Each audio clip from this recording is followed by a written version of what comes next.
ఎంతో మందికి ఆదర్శంగా నిలిచారు. బాగా డబ్బున్న వాళ్ళు వాళ్ళ పిల్లల్ని వాళ్ళకి హోదాలు చూపించుకోవడం కాదండి, ఎక్కడి నుంచి వచ్చాము ఎంతవరకు ఎదిగాము అనేది కూడా కాకుండా నాలాగా ఎంతో మంది పిల్లలకి నేను సపోర్ట్ చేయాలి అనే గొప్ప సంకల్పంతో వారి కార్యక్రమానికి ఇచ్చేశారు.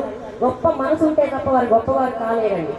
అలాంటి వారిని ఈ ఆర్జే ఫౌండేషన్ హ్యాండ్స్ వారికి సపోర్ట్ చేయడం మనకి నిజంగా చాలా ఈరోజు మన సుదినం, మన అదృష్టం కూడా. వారిని మనందరి కరతాళ గోడల మధ్య జీవన్ లాల్ గారిని వేదిక సగౌరవంగా సాధారణంగా ఆహ్వానిస్తున్నాము.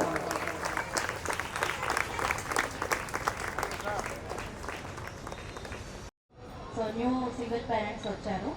సో మీ అందరితో నేనే మాట్లాడాను ఫోన్లో, Uma Karthik and Rani. So నా పక్కనే ఉంటూ తిను కూడా నాతో పాటు వస్తుంటారు వెరిఫికేషన్కి. రాణి అండ్ ఇంకా టీం మెంబర్స్ ఉన్నారు, మెల్లగా పరిచయం చేస్తాను. సో ముందుగా ఇక్కడ ఉన్న వాళ్ళందరికంటే గొప్ప వాళ్ళు ఇక్కడ ఉన్న సింగిల్ పేరెంట్స్. అది మీరు ఒప్పుకుంటారా? ఒప్పుకుంటారా? సో బాలు చక్రి గారు స్టేజ్ మీదకి రండి. ఇక్కడ ఉన్నాం. ఈరోజు నేను మీ అందరి ముందు నిల్చోడానికి కారణం నా బ్యాక్ సపోర్టు కృష్ణవేణి నా ఫ్రెండ్, అండ్ అలాగే చక్రి గారు, బాలు గారు, రాణి. సో వీళ్ళు 4 మెంబర్స్ నా వెనక చాలా సపోర్టివ్గా ఉంటారండి. ఇది మా టీం మెంబర్స్. ఫస్ట్ ఇంట్రడ్యూస్ చేశాను. సో ఒక సింగిల్ పేరెంట్ గురించి నేను మీకు బ్రీఫ్గా ఎక్స్ప్లెయిన్ చేద్దాం అనుకుంటున్నాను ఈరోజు. అందరికీ తెలుసు, బట్ నేను వెరిఫికేషన్ చేసే టైంకి నేను అబ్జర్వ్ చేసినవి షేర్ చేసుకుందామని. సో ఇక్కడ ఉన్న వాళ్ళందరికంటే గొప్ప వాళ్ళు మీరు అని ఎందుకు అన్నానంటే, వైఫ్ హస్బెండ్ ఇద్దరు పని చేస్తేనే ఈ కాలంలో పిల్లలు చదువుకుంటారు. ఈరోజు మీరందరి రాకనే ఆవిడ డెడికేషన్కి నిదర్శనం. ఏమంటారు? సారీ అండి, నేను ఎమోషన్ అయిపోయాను. సో రక్షిత్ మా బాబు. ఎందుకు ఇలా ఎమోషన్ అయిపోయాను అంటే, నాకు 2 పిల్లలు ఉన్నారు. బాబు 3rd క్లాస్ చదువుతున్నారు, పాప నర్సరీ. సో మా హస్బెండ్ కూడా ఉన్నారు. స్టేజ్ మీదకి రావాలని కోరుకుంటున్నాను. పాపను తీసుకుంటాను. సో ఎందుకు వీళ్ళందరినీ ఇంట్రడ్యూస్ చేస్తున్నాను అంటే, చిన్న పిల్లల్ని పెట్టుకొని ఇలాంటి ఒక ప్రోగ్రామ్ చేయడం అన్నది చాలా కష్టం. అది అందరికీ తెలుసు. పిల్లల్ని పెట్టుకొని ఒక ఫంక్షన్కి వెళ్ళాలన్నా నాకు పిల్లలు ఉన్నారు కుదరదు అని చెప్తుంటారు. నేను అనుకోలేదు యాక్చువల్లీ ఇలాంటి ఒక సంస్థ పెడతాను, ఇలా సింగిల్ పేరెంట్స్కి, ఒక ఆడవాళ్ళకి, పిల్లలకి ఇంత గొప్పగా హెల్ప్ చేస్తాను అని నేను అనుకోలేదు. నేను చిన్న సోషల్ సర్వీస్ చేసేదాన్ని ముందు. అలా ఒక ఇష్యూస్ చూశాను. ఒక హస్బెండ్ వైఫ్ లాంగ్ డ్రైవ్ అంటే పిల్లలు తీసుకొని ఒక ఊరికి వెళ్తున్నారు. వెళ్ళినప్పుడు యాక్సిడెంట్ అయింది. హస్బెండ్ చనిపోయాడు. మదర్ వచ్చేసి స్పాట్లో తనకి నెక్ అనేది కట్ అయిపోయి తనకు తెలీదు బ్లీడింగ్ అవుతుంది అని. బాబు వచ్చేసి చనిపోయాడు అక్కడ. తనకు తెలీదు హస్బెండ్ వాళ్ళ బాబు చనిపోయాడని. తనకి బ్లీడింగ్ వస్తుందని కూడా తెలియకుండా వెళ్ళి వాళ్ళ హస్బెండ్ని కూడా ఎక్కువ చూడకుండా బాబుని పట్టుకొని ఏడ్ చేసింది తను. నేను అప్పుడు జాబ్ చేస్తున్నాను. అక్కడ వాళ్ళ అమ్మమ్మ వర్క్ చేస్తుంటారు. సో అమ్మ ఒకసారి నా మనమడు ఉన్నారు, మా పాప ఇలా అయింది, యాక్సిడెంట్ అయింది. సో మీరు ఏమైనా చదువుకి హెల్ప్ చేస్తారా, నా వల్ల అవ్వట్లేదు. అమ్మాయి మైండ్ డిస్టర్బ్ అయిపోయి ఎర్రగడ్డ హాస్పిటల్లో ఉంది. తనకు తెలీదు ఇంకా వాళ్ళ మొగుడు చనిపోయాడు, బాబు చనిపోయాడు అనేసి. అప్పటి నుంచి నాకు అనిపించింది చిన్న సోషల్ సర్వీస్ చేసుకుంటూ వచ్చేదాన్ని. సో లాక్డౌన్ తర్వాత చాలామంది భర్తలు పోగొట్టుకొని పిల్లల్ని తీసుకొని రోడ్ల మీద ఉన్న వాళ్ళు చాలామంది ఉన్నారు. నాకు కాంటాక్ట్ అయ్యి నాకు దగ్గర హెల్ప్ చేసుకునే వాళ్ళు ఉన్నారు, జాబ్స్ అడుగుతారు. సో ఇలాంటి లేడీస్కి చేయాలి అని నేను లాక్డౌన్లో డిసైడ్ అయిపోయి నా ఓన్గా నేను స్టార్ట్ చేశాను.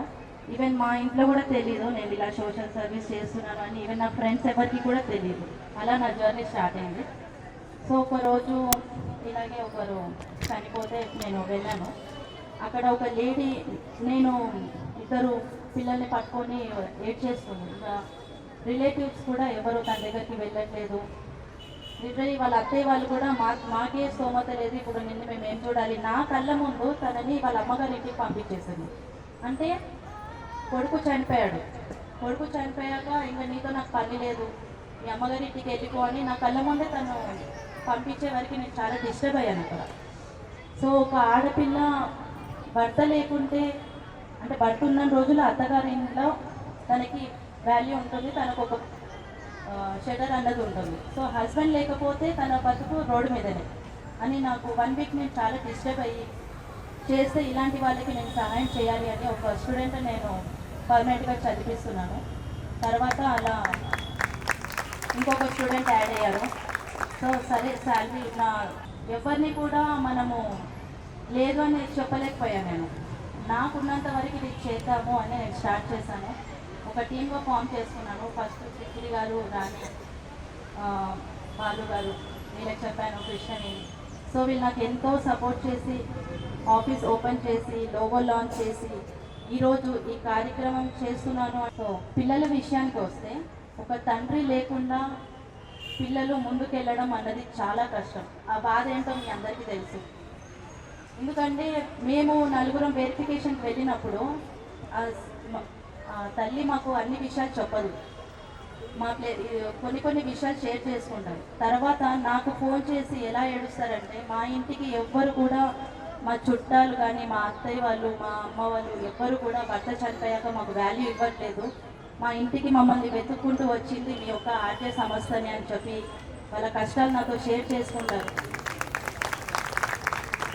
సో ఇవన్నీ విని పిల్లలు, అలాగే మేము 2 years మేము ఉప్మానే తిన్నామంటే మా డాడీ చనిపోయాక కూడా మమ్మల్ని ఎవరు పట్టించుకోవట్లేదు. అలాగే నాకు సైకిల్ కొనాలని ఉంది, మా డాడీని అడుగుదామంటే మమ్మీ శాలరీ తక్కువ ఉంది. సో ఇవన్నీ వింటుంటే నేను చాలా ఏడ్ చేస్తాను. యాక్చువల్లీ చాలా సెన్సిటివ్ కూడా. మా టీమ్ మెంబర్స్ కూడా అక్కడే మేము వెరిఫికేషన్ చేసినప్పుడు వాళ్ళ సిచ్యువేషన్ మేము చూసుకుంటాం కదా, వీళ్ళకి ఇంకా ఏదో చేయాలి, మన అవసరం ఉంది, మనం చదువుకున్నాము, మనం సంపాదిస్తున్నాము. సో ఇద్దరు సంపాదించే శాలరీలో తను ఒక్కతే ఆ బాధ్యత అంతా తను ఒక్కతే తీసుకొని చదివిస్తుంది అంటే అది చిన్న విషయం కాదు. ఇక్కడ ఉన్న మీకు అందరికీ కూడా హ్యాండ్స్ ఆఫ్ చెప్పాలి అంటే. సో ఇక్కడ ఉన్న ముగ్గురిని నేను ఎందుకు పిలిచానంటే, శ్రీలత 1 వీక్ అండి నేను అస్సలు ఫుడ్ తినలేదు. ఎందుకంటే 3 ఆడపిల్లలు, తినకి యాక్సిడెంట్ అయ్యి చనిపోయారు వాళ్ళ హస్బెండ్. సో 3 ఆడపిల్లలు ఎలా చదివిస్తుంది? తను అన్ఎడ్యుకేటెడ్, తను చదువుకోలేదు. ఒకవేళ చదువుకుంది అంటే మంచి జాబ్ వచ్చేది, కొన్ని సొంతం ఇల్లు ఉందంటే అది కూడా లేదు. మరి ఎవరు సపోర్ట్ చేస్తారు? సో 3 ఆడపిల్లల్ని పెట్టుకొని తను ఎలా ముందుకు వెళ్తుంది? మనం చదువుకున్నాము, మనము వాళ్ళకి సపోర్ట్ చేయాలి అని నా ఇంటెన్షన్. ఇది జనాల్లోకి తీసుకెళ్ళాలని నేను చాలా ప్రయత్నిస్తున్నాను. రాత్రి పగలు ఈవెన్ నా ఫ్యామిలీ కూడా, నా లైఫ్ కూడా కొంచెం డిస్టర్బ్ అవుతుంది. ఎందుకంటే ఏ హస్బెండ్ కూడా వేరే వాళ్ళ గురించి మంచి చేయాలని ముందుకెళ్ళినా చెడు అవుతుంది అని ఎవరైనా, ఎందుకంటే నాకు పిల్లలు ఉన్నారు. సో నేను మంచి కాన్సెప్ట్తో ముందుకెళ్తున్నాను. దయచేసి ఇక్కడ ఉన్న వాళ్ళందరూ కూడా నాకు సపోర్ట్ చేసినందుకు మీకు అందరికీ థ్యాంక్స్. ఇది చాలా సీరియస్ విషయము, ఎందుకంటే ఇది ఎలా ప్రజెంటేషన్ చేయాలి, ఎలా ముందుకు తీసుకెళ్ళాలి అన్నది నాకు ఇంకా తెలియట్లేదు.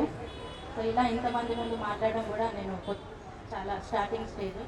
చక్రవర్తి గారు, సో నేను ఒకసారి సార్ని అడిగాను, మీరైతే కొంచెం ముందుకు తీసుకెళ్తారు సార్, ఎందుకంటే నా దగ్గర ఆడవాళ్ళు, నేను 1 year నేను అలోన్గా తిరిగాను, ఇంటికి తిరిగాను. సింగిల్ పేరెంట్స్ ఎవరైతే నాకు కాంటాక్ట్ చేస్తారో నేను వెళ్ళి పిల్లల్ని చూడడము, తను చూసి నేను చదివించాను. Full salary, full exam fees pay చేసేదాన్ని ముందు స్టార్టింగ్లో. ప్రిన్సిపల్కి డైరెక్ట్ స్కూల్కి వెళ్ళి పే చేసేదాన్ని. తర్వాత చక్రవర్తి సార్ పరిచయం అయ్యాక నేను చెప్పాను, సార్ మీడియాలో ఉంటారు, ఆంధ్రప్రభ ఫోటోగ్రాఫర్, సార్ ఇలా నేను ఒక ప్రోగ్రామ్ అనుకుంటున్నాను, మీ యొక్క హెల్ప్ నాకు అవసరం ఉంది అంటే, సార్ కలిసినప్పటి నుంచి ఇంకా ముందుకు వెళ్ళిందండి ఆర్జే ఇన్స్పిరేషన్ హ్యాండ్స్. చక్రవర్తి సార్ మీకు నిజంగా చాలా థ్యాంక్స్ అండి, మీరు లేకుంటే ఇక్కడ వరకు వచ్చేది కాదు ప్రోగ్రామ్. అండ్ రాణి గారు నాకు 10 years అవుతుంది పరిచయం అయ్యి. ఈవెన్ తను కూడా ప్రతి సింగిల్ పేరెంట్కి తను కాంటాక్ట్ అయ్యి ఏది ఉన్నా తనే చూసుకుంటారు. వెరిఫికేషన్ అప్పుడు కూడా ప్రతిదీ తనే హ్యాండిల్ చేస్తారు. సో కృష్ణవేణి గారు, సో మేడం లేకపోతే ఆఫీస్ ఓపెన్ అయ్యేది కాదు. ఎందుకంటే రిజిస్ట్రేషన్ చేయడానికి నాకు సమ్ ఇష్యూస్ వచ్చాయండి. సిఏ నాకు కొన్ని కండిషన్స్ చెప్పారు. సో అది నా వల్ల ఆ డాక్యుమెంట్స్ లేవు నా దగ్గర.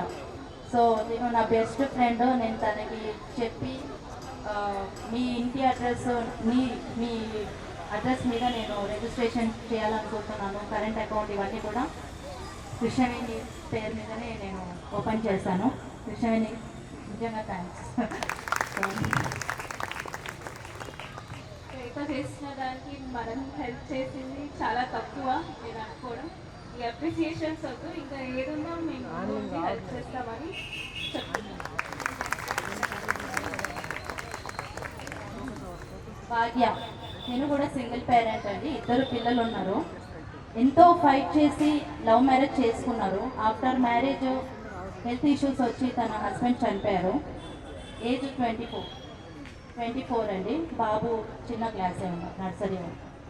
సో వీళ్ళ ఇల్లు చూస్తే వర్షం వస్తే అన్ని వాటర్ ఇంట్లోకి వచ్చేస్తాయి. మేము వెరిఫికేషన్కి వెళ్ళేటప్పుడు మాకు అన్ని వాటర్ పడ్డాయి వర్షం మీద. సో అది చూశాక ఎలా వెనుక అడుగు వేయాలనిపిస్తుంది? మీరు చెప్పండి, నేను వెనుక అడుగు వేస్తారా?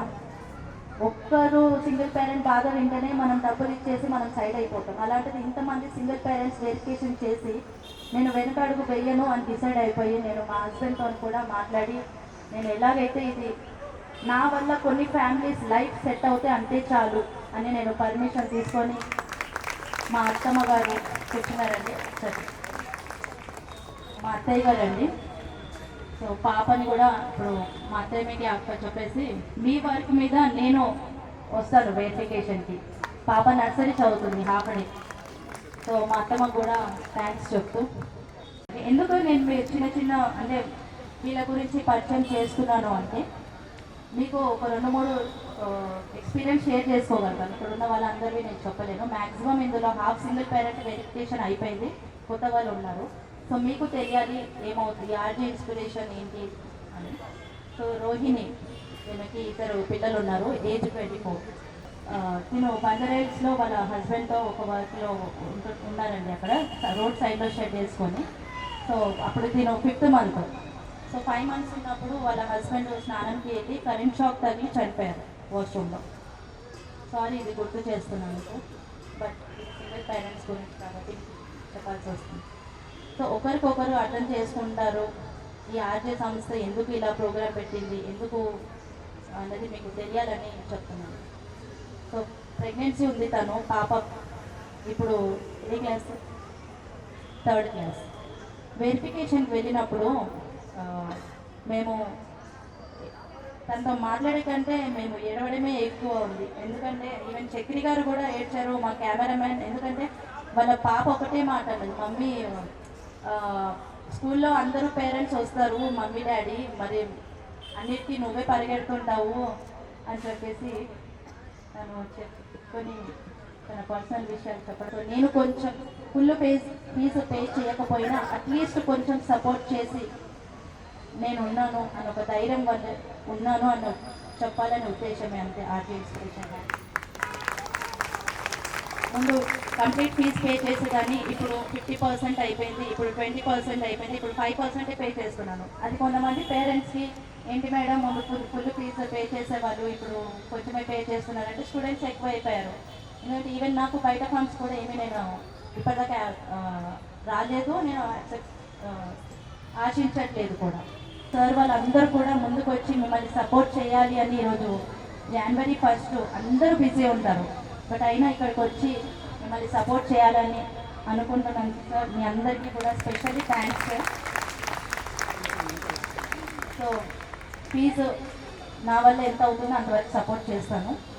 నెక్స్ట్ మీ అందరికీ ఒకటే నేను గమనించింది ఏంటంటే మీ అందరికీ శాలరీస్ చాలా తక్కువ, 10,000 లోపు ఉన్న శాలరీస్ వాళ్ళే ఉన్నారు. అలాంటి వాళ్ళకే నేను సపోర్ట్ చేస్తాను కూడా. సో ఈ కాలంలో 10,000 శాలరీతో 2-3 పిల్లల్ని పెట్టుకొని రెంట్ పే చేసుకుంటూ వాళ్ళ ఎక్స్పెండిచర్స్ చేసుకుంటూ ఎలా ముందుకెళ్తారు అన్న కాన్సెప్ట్ అన్నది నాకు అర్థమైంది. సో మీకోసం కూడా నెక్స్ట్ ఒక ఉపాధి కలిగిద్దామనేసి నేను ఆ ప్రాసెస్లో ఉంది, ఇప్పుడు అండర్ ప్రాసెస్లో ఉంది.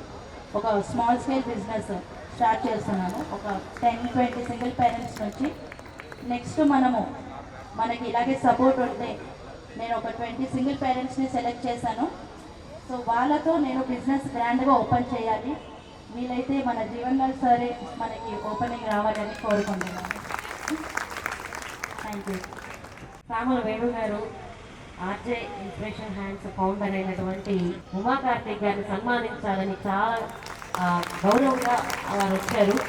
అందరూ కూడా ఈ కార్యక్రమం మనుషులకి ఆరోగ్యంగా, మనుషుల మనసులు సుఖంగా, వాళ్ళ మైండ్లు ప్రశాంతంగా ఉండే విధంగా ఇలాంటి ఒక కార్యక్రమానికి రావడానికి మా అందరికీ అవకాశం కల్పించిన RJ inspiration hands Uma Karthik గారికి మా అందరి తరఫున నమస్సులు, ధన్యవాదాలమ్మా.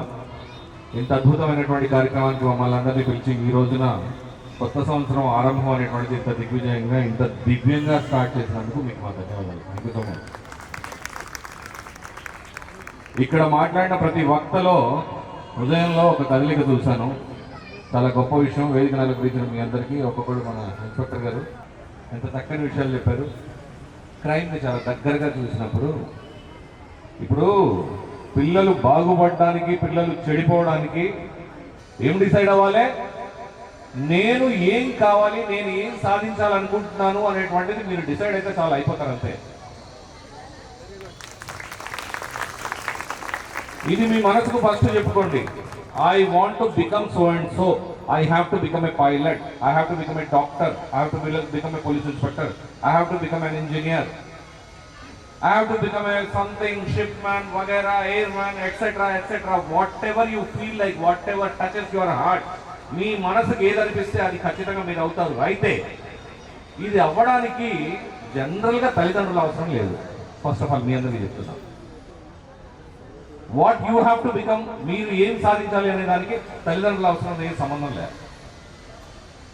మీకు మీరు గైడ్ చేసుకోవాలి. మీకు డబల్ డిఫికల్టీ. ఏంటి డిఫికల్టీ? ఇక్కడ అమ్మకు వచ్చాం కొంచెం డిస్ట్రాక్ట్ అవుతున్నాం. మీకేంటంటే I have to become this అని చెప్పేసి నేను చెప్పుకుంది ఏంటంటే 6th క్లాస్లో. కాకపోతే I had the support of my parents, definitely yes. కానీ సపోర్ట్ ఎట్లా? జన్మనిచ్చినారు, అయిపోయింది. 6th క్లాస్ తర్వాత నేను వాళ్ళ ముఖం చూసింది లేదు. హాస్టళ్లలో చదువుతున్నా.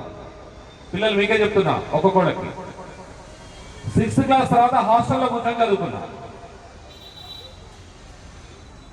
అలా హాస్టల్లో కూర్చొని మనం చదువుకోవడం తల్లిదండ్రులు అవసరం లేదు, తల్లిదండ్రులు ఉండకూడదు అని చెప్పేసి నా ఉద్దేశం కాదండి. ఇక్కడ ఏదో కారణం చేత మనకు మంచో చెడో దేవుడు తీసుకెళ్ళిపోయాడు, తల్లినో తండ్రినో, we have become a little, తల్లిలో తండ్రి లేకుండా అయినా అంత మాత్రాన నో. దేవుడు నిన్ను ఈ భూమి మీదకి ఒక పర్పస్ కోసం తీసుకొచ్చాడు. అది గుర్తుపెట్టుకోవాల్సి. పిల్లలు మీరందరూ గుర్తుపెట్టుకోవాలి. God has brought you on this land for a particular purpose, and you are not going to leave this land without proving to him that I can achieve this. అని ఇది సాధించకుండా మీరు అస్సలు వెళ్ళకూడదు. వెళ్ళొచ్చా? Can you become like that? Can you become useless? Can you become nothing? You should be everything. You are most powerful. ఈ సృష్టి మీద సాధించిన ప్రతి ఒక్కడు చెప్పుకుంది ఏంటంటే చిన్నప్పుడే వాళ్ళు డిసైడ్ అయినారు, నేను సాధించి తీరాలి, ఇది నేనే చెయ్యాలి. దీనికి మా తల్లిదండ్రుల సపోర్ట్ ఉంటే మంచిది. తల్లిదండ్రుల సపోర్ట్ లేకపోతే ఉమా కార్తీక్ లాంటి వాళ్ళ సపోర్ట్ ఉండొచ్చు, జీవన్ లాల్ లాంటి సపోర్ట్ ఉండవచ్చు, రంజీవ్ గారు లాంటి సపోర్ట్ ఉండొచ్చు, ప్రసాద్ గారి సపోర్ట్. ఇట్లా ఇక్కడ ఉన్నటువంటి ఇంతమంది ఆర్గనైజేషన్ వాళ్ళు వచ్చినారు. మీ అందరికీ సపోర్ట్ చేద్దాం. ఎందుకు అని అంటే వాళ్ళు దీనికి అవసరం అనేటువంటిది అనుకున్నారు కాబట్టి. అది ఉండొచ్చు, ఉండకపోతే నాకు వేణు గారు చెప్పినట్లుగా మీకు ఎవరి సపోర్ట్ లేకపోయినా కూడా కొన్ని ఎడ్యుకేషనల్ ఇన్స్టిట్యూషన్స్ ఉన్నాయి, దాంట్లో వెళ్ళిపోతే మీ ఎడ్యుకేషన్ మామూలుగా సాగిపోతుంది. అది కూడా లేకుండా చిన్నప్పటి నుంచే పని చేసుకుంటూ చదివినటువంటి మహానుభావులు లక్షల్లో ఉన్నారు చెప్తున్నాను మీకు. వాళ్ళకు వాళ్ళు స్పాన్సర్ చేసుకునేసి బాగుపడ్డటువంటి పిల్లలు ఉన్నారు. అయితే పిల్లలకు ఒక్కటే చెప్తున్నా, నేను ఇది ఇక్కడ ఇంతమంది ఉన్నారు కదా, వీళ్ళలో ఎవరో కూడా రోల్ మోడల్ తీసుకోండి. లేకపోతే ఇంకా బయట నుంచి తీసుకోండి. You want to become a film actor, become a film actor. You want to become a music director, become a music director. You want do something what ever you want, ఏది నీ హృదయానికి నచ్చుతో అది ఎంచుకొని సాధించు. దానికోసం దేవుడు పంపించినటువంటి ఇలా ఉమా కార్తీక్ గారు లాంటి వాళ్ళు ఎవరో ఒకళ్ళు వచ్చి ఇన్ బిట్వీన్ మీకు సపోర్ట్ చేస్తారు. That is God's job to help you. Once you decide I have to become this అని డిసైడ్ అవుతారా? మరి అవుతారా? ఎవరెవరు డిసైడ్ అయినారు చేతులండి. ఇప్పుడు వీళ్ళకు ఉన్నటువంటి ఈ డెసిషన్కి వాళ్ళు ఏదైతే సాధించాలనుకున్నారో అది సాధించేదానికి తోడ్పడాలమ్మా. మీరు సింగిల్ మదర్ అని చెప్పేసి అన్నది. లాస్ట్ టైం నేను ఇదే ప్రోగ్రామ్కి వచ్చినప్పుడు ఒక మాట చెప్పిన, అడవిలో అన్ని ఏమంటే పవర్ఫుల్ అనిమల్ లయన్, ఆ లయన్కే ఫుడ్ తెచ్చి పెట్టేది లయనస్ అని చెప్పినాను లాస్ట్ టైం. గుర్తుందో లేదో మీకు? లయన్ అన్ని అంటే సృష్టిలో మోస్ట్ యూజ్లెస్ క్రీచర్ ఏంటంటే మగజాతి.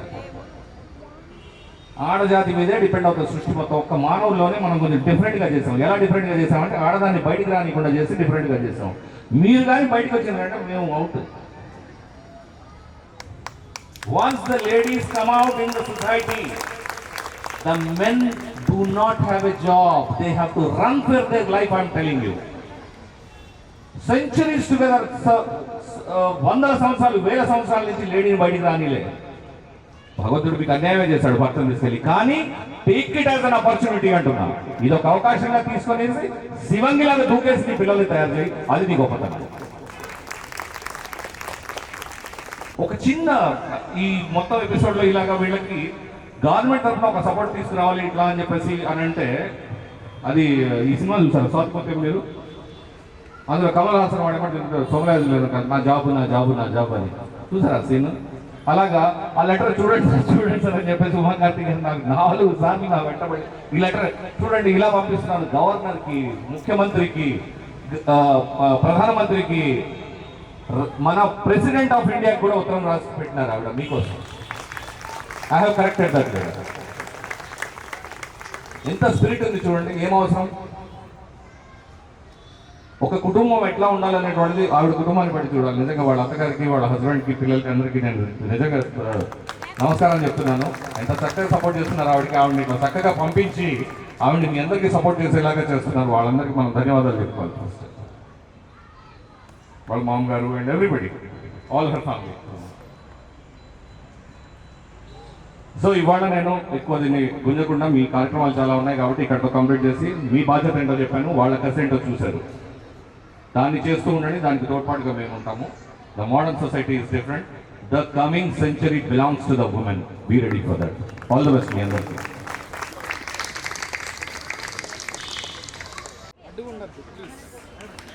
Main video